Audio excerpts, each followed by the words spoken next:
안녕하십니까. 공매아즈입니다. 신탁공매를 좀 이야기해 보려고 하는데요. 법원 경매장에 가서 시간 많이 허비하신 분들께서 공매가 책상 앞에서 입찰할 수 있어서 공매의 매력에 빠지시잖아요. 저도 예전에 그랬지만 직장에서 업무를 보면서도 입찰할 수 있고 잠깐 커피타임에 스마트폰으로 입찰을 할 수 있어서 굉장히 매력적이죠. 그런데 막상 경매에서 공매로 넘어와 보면 경매에 비해서 물건이 숫자가 너무 적어. 일단 더 10분의 1? 아니 20분의 1도 안 될 겁니다. 매력적이긴 한데 입찰을 통해서 좋은 물건을 받아갈 수 있는 확률이 그만큼 또 떨어진다.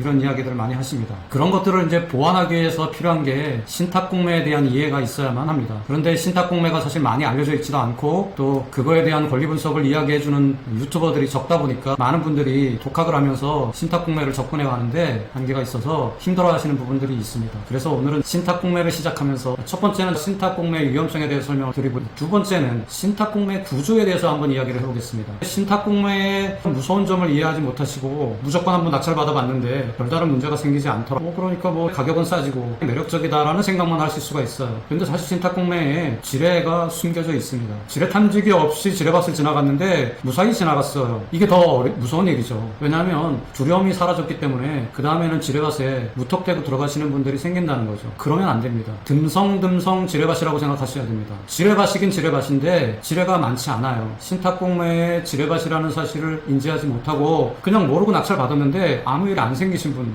더 위험합니다. 이제 위험성을 잊어버리고 뭔가 자신감이 붙으면서 지뢰밭을 막 들락거리게 되고 그러다 보면 아주 듬성 있는 지뢰를 밟을 수 있는 확률이 높아진다는 것입니다. 자, 신탁공매는 신탁사가 담보로 잡았던 담보물을 매각하는 일반 매매입니다. 그런데 왜 신탁공매가 되었느냐? 신탁사 매각이 온비드에서 하다 보니까 신탁사 공매 이렇게 됐는데 사실은 일반 매매라고 보시면 맞습니다. 그런데 조건이 걸린 매매예요. 신탁공매 물건은 공고문이 항상 첨부되어 있죠. 공매 공고보기 버튼을 클릭하시면 매각 공고문이 파일로 붙어 있습니다. 그 파일을 열어보면 거기에 A4 용지로 신탁사들이 조건을 붙여서 매각을 하고 있습니다. 이 조건을 완벽하게 이해하셔야만 한다는 사실입니다. 자, 위험성을 한번 설명드려 볼게요. 첫 번째, 신탁재산에 엮여있는 세금 체납 문제를 정확히 이해하지 못하시면 세금 체납 문제를 또 안게 될 수도 있습니다. 세금 체납 문제는 사실 등기만 확인하면 됩니다. 등기에 세금 체납에 관련된 압류 등기가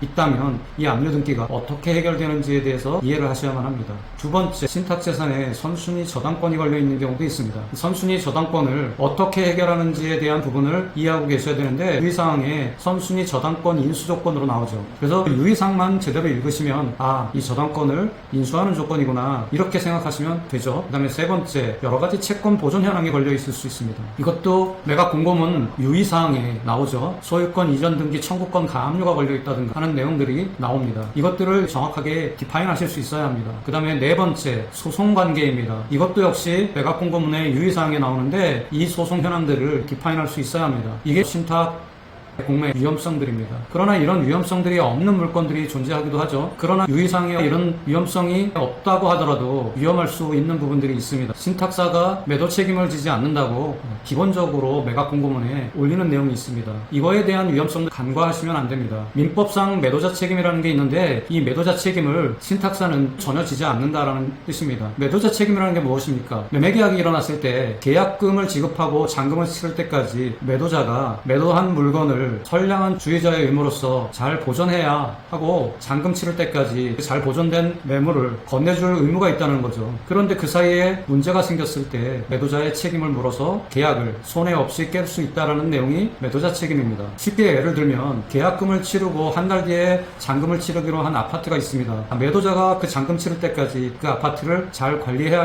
하죠. 그런데 화재가 났습니다. 일부 탔어요. 매수자 되시는 분이 잔금 치르고 싶겠습니까? 잔금 치르기 싫겠죠. 이럴 때 민법에서 매도자의 책임을 물어서 해약벌 없이 매수자가 계약보증금을 돌려받고 계약을 깰 수 있는 권리가 있다라고 합니다. 이게 곧 매도자의 책임입니다. 이렇게 매도자의 책임을 물어서 계약을 깰 수 있는 게 기본적인 매매 계약이지 않습니까? 그런데 신탁사 공매는 사실 잘 일어나지는 않지만 이러한 매도자 책임도 지지 않겠다는 매각 공고문이 기본으로 깔려 있습니다. 이 위험을 아무도 인지 못하고 있습니다. 낙찰받은 물건에 사실 무슨 일이 생길까? 안 생기긴 하죠. 없긴 합니다. 그러나 만에 하나 계약금을 치렀던 신탁 매각 물건에 화재가 발생하거나 어떠한 문제가 생겼거나 상황이 생겼을 때 매수자가 매도자 책임을 들어서 계약벌 트러블 없이 계약을 깰 수 있어야 되는데 신탁공매는 그러지 못한다는 겁니다. 아마 이 영상 보시는 많은 분들 중에 내가 늘 읽었던 매각공고문에 그런 내용이 있었어? 화들짝 놀라시는 분들 계실 겁니다. 실질적으로 일어나지 않아서 그랬을 뿐이지 이런 일이 일어난다면 계약금을 돌려받지 못하고 여러분들은 문제 있는 부동산을 받으셔야만 합니다. 이것이 신탁공매 공고문에 기본적으로 들어가 있는 매수자가 불리한 조건입니다. 자, 그러면 이제 큰 맥락에서 두 번째, 신탁 구조에 대해서 이야기를 해보겠습니다. 보험과 유사하다고 생각하시면 됩니다.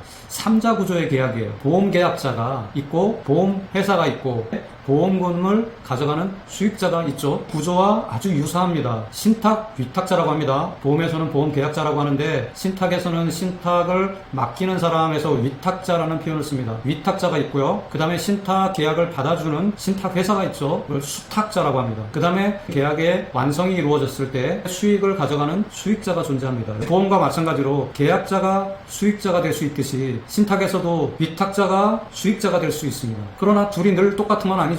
보험에서도 그렇잖아요. 보험을 가입하고 수익을 보는 사람은 와이프로 한다든가 아니면 자녀로 한다든가 아니면 부모님으로 한다든가 이게 가능하잖아요. 신탁에서도 마찬가지입니다. 위탁자가 신탁 계약이 완성됐을 때 이익금을 가져가는 수익자를 별도로 지정할 수도 있다는 겁니다. 이런 구조로 신탁이 이루어진다. 여기서 신탁사는 아무나 할 수 있는 게 아닙니다. 신탁법에 의해서 설립된 금융기관만 할 수 있습니다. 그리고 은행법에 의해서 설립된 은행이 또 신탁법에 따른 조건을 갖추어서 금융위원회에 허가를 받아서 또 신탁 업무를 할 수가 있습니다. 이렇게 신탁법에 의해서 설립된 신탁사가 현재 14개가 있습니다. 그리고 은행들이 또 신탁업을 허가받아서 신탁업을 하고 있는 경우가 있습니다. 신한은행, 그 다음에 수협 이런 곳들이 우리가 자주 만나는 신탁업을 하는 은행이라고 볼 수 있습니다. 여하튼 이들이 신탁 상품을 만들어서 대출도 하게 되는 겁니다. 신탁의 가장 기본이 토지 신탁입니다.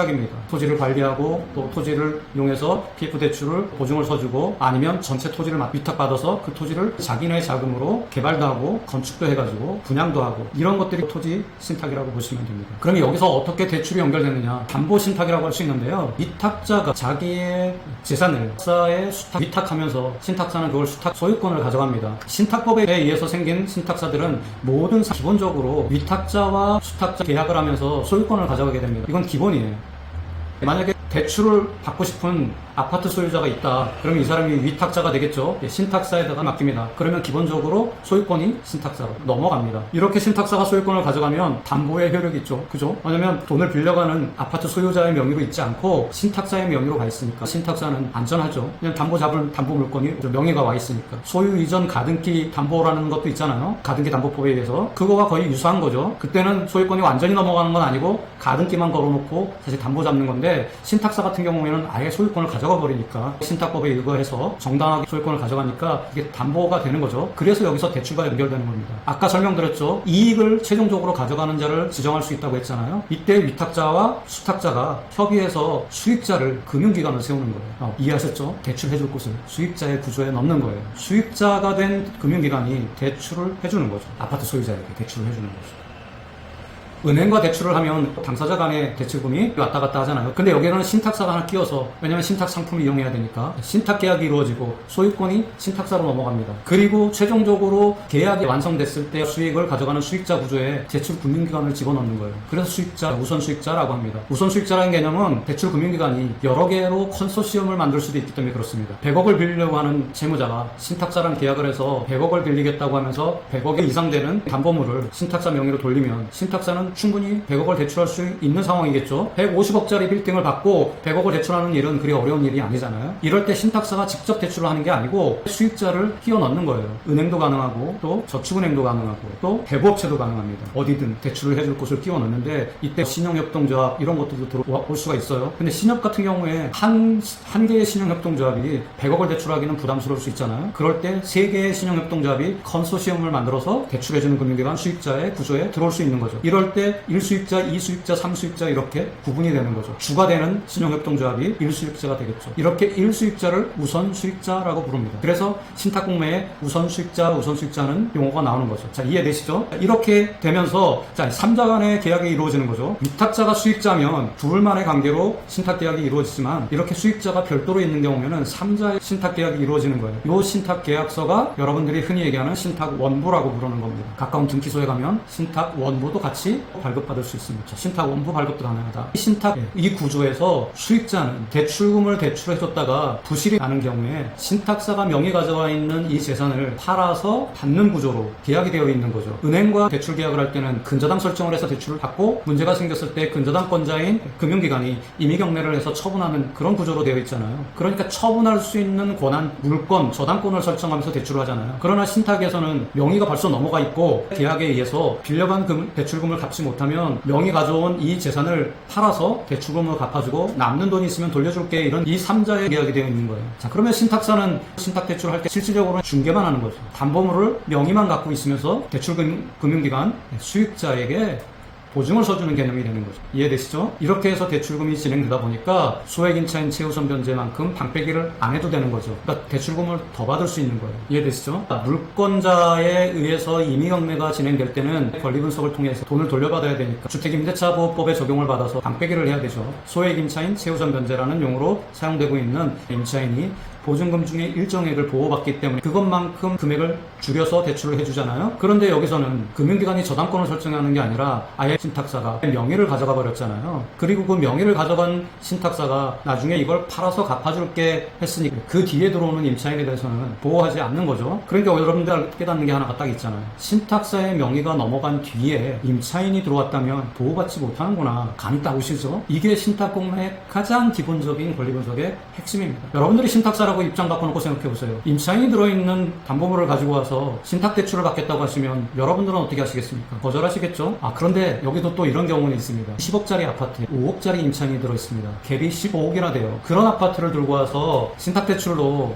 10억만 대출합시다. 그럴 땐 또 신탁사도 또 받아들일 수 있겠죠. 이렇게 될 때는 사자 간의 계약이 됩니다. 임차인까지 포함된 계약이 된다는 거예요. 그러면 신탁 원부를 떼어보면 거기에 임차인이 명시되어 있죠. 자, 신탁 계약하는 이 부동산에 선순위 임차인이 있는데 임차 보증금이 5억입니다. 이걸 3자가 다 인지하고 이 계약을 합니다라고 적혀 있겠죠. 이렇게 성립되는 계약도 있을 수 있습니다. 자, 그러면 이렇게 성립된 계약에 의해서 나오는 신탁 공매 물건이라면 공매 공고문에 적혀 있겠죠. 우리가 처음에 계약할 때 5억이 임차인이 있었어. 그리고 우리가 그걸 다 인지하고 계약을 했어. 그러니까 이 공매물건 입찰하려고 하는 사람은 선순위 임차인 5억 있는 걸 인수하고 사는 조건이야 라고 공매 공고문에 내놓는다는 거예요. 이해되시죠? 아주 상식적인 문제입니다. 자, 그러면 신탁 공매물건을 들여다볼 때 공매 공고문에 열어서 읽어봤는데 임차인에 대한 이런 방법의 언급이 없습니다. 그러니까 인수하라는 내용이 없어요. 그냥 명도하라는 얘기만 있어요. 명도 책임만 있다고 되어 있어요. 그렇다는 얘기는 신탁 계약을 하는 그 당시에 신탁사가 임차인을 인지하지 못한 상태로 계약이 이루어졌다는 걸 의미하는 거예요. 이해되시죠? 아주 상식적이에요. 그러니까 여러분들이 신탁 공매 물건을 볼 때 공고문에 임차인에 대한 언급이 없어요. 그냥 명도 책임만을 주장하고 있어요. 그런 경우에는